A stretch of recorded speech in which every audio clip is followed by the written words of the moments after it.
Վերջին շրջանում ինչ կեղծ լուրի եք հանդիպել, կոնկրետ օրինակ կարող եք բերել։ Չեմ կարող հիշել, բայց կեղծ լուրերը համացանցում ավելի շատ են, քան իրական լուրերը։ Օրինակ այս բանը չեմ կարող բերել, բայց հիմնականում համացանցում շատ կան կեղծ լուրեր։ Իբր Նիգոլը չանցա, պատերազմ է լինելու կամ Նիգոլն անցավ հեղափոխություն դի լինի։ Ամբողջ համացանցներից 90%-ը կեղծ լուր է։ Կոնկրետ դեպք, ես քաղաքական բաները, լուրերն են հիմնականում շատ կեղծ։ Զելենսկուն հերթելով տրախծերել են, չկա, գոյություն չունի, արդեն Ռուսաստանների մնի Կիև արդեն ժամանակն է։ Ենը բազովավոր սուտ։ Օրինակ էլ երեխաներին չեն տալու անվճար առողջապահական այդ ապահովագրությունները, օրինակ հայտնի մարդկանց մասին առողջական լուրջ խնդիրներ ունեն կամ մահացու հիվանդություն ունեն, նմանատիպ լուրերի եմ հանդիպել։ Ձեր կարծիքով ո՞րն է ֆեյք լուրեր տարածողների նպատակը։ Դիտումներ հավաքել եւ, չգիտեմ, ճանաչելիություն ձեռք բերել։ Դիտումներ հավաքել, մարդկանց մեջ սխալ տեղեկատվություն տարածել։ Ժողովրդին բարակում են, իրար դեմ են հանում ժողովրդին։ Մարդկանց բանիցան են, հունիցան են։ Գումաններ են վաստակում, էլի մեծամասնությունը գումաններ են վաստակում։ Լայքեր, կոմենտներ հավաքելը։ Երևի թե աուդիտորիայի ուշադրությունը գրավելն է,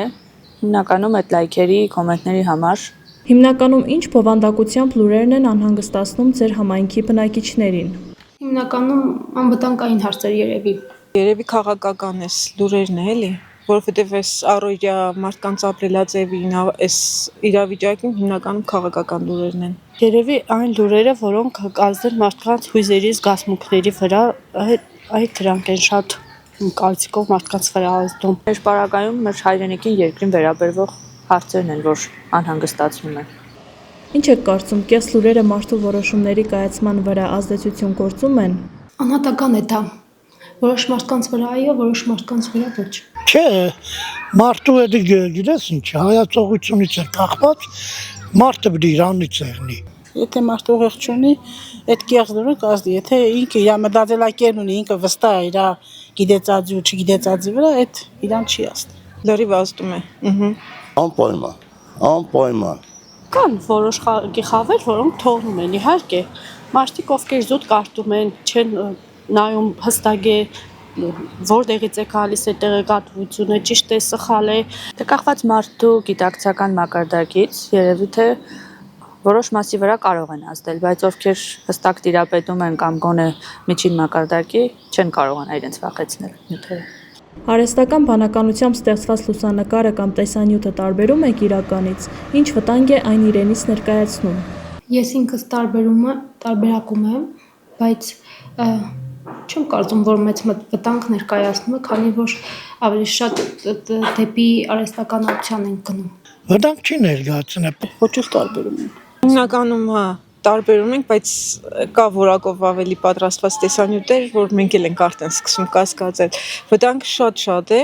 մենք էլ ենք աշխատում հեռու մնալ այդ բանից, որովհետև իրազեկված չլինելով, պատրաստ չլինելով այդ ամեն ինչին մարդիկ կարող են ճիշտ չօգտագործել։ Մասնագետ հանդիպած եղնես, որ կրանաս տարբերես։ Օրինակ, խոսքի արհեստական բանականության կերամարտիկ հեղափոխություն են։ Տարբերում եմ, ես չգիտեմ, մյուսները, ես տարբերում եմ երևի թե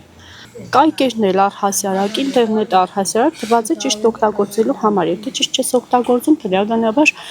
վնասներ կառաջացնեն նամանավանդ երեխաների հետ կապված։ Երբեմն տարբերում եմ, երբեմն չէ, որտեղ բավականին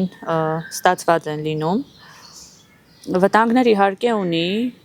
Ձեր կարծիքով կեղծ լուրերի դեմ պայքարելու ամենաարդյունավետ մեթոդը ո՞րն է։ Կարծում եմ օրենսդրական ինչ-որ լուծումներ։ Ամենաարդյունավետ երևի ինչ-որ այդ օրենսդրական փոփոխություն, ինչ-որ արգելք, նման պատժելիություն, նման լուրեր տարածելու համար։ Պատժելը։ Ուսը, թող մենակ պատժը։ Պետական մակարդակներով պիտի այդ ամեն ինչը սահմանափակեն։ Ահավոր տուգանքներ, ուրիշ ոչ մի դեպքում։ Ահավոր տուգանք է, այսինքն գիտես ինչ, ոչ թե ասենք 50,000-ի, 10,000-ի բանություն։ Դիք հասնի 5 միլիոն սկսած։ Երևի սահմանափակումներ մտցրեն ինտերնետային կապերի հետ կապված այդ սայթերի, կայքերի, չգիտեմ, երևի հետևողական լինեն ավելի Երևի թե օրենքներ կամ տուգանքներ ավելի ճիշտ կլինի, որպեսզի տարածողներն էլ զերծ մնան վախենալով հետևանքներից։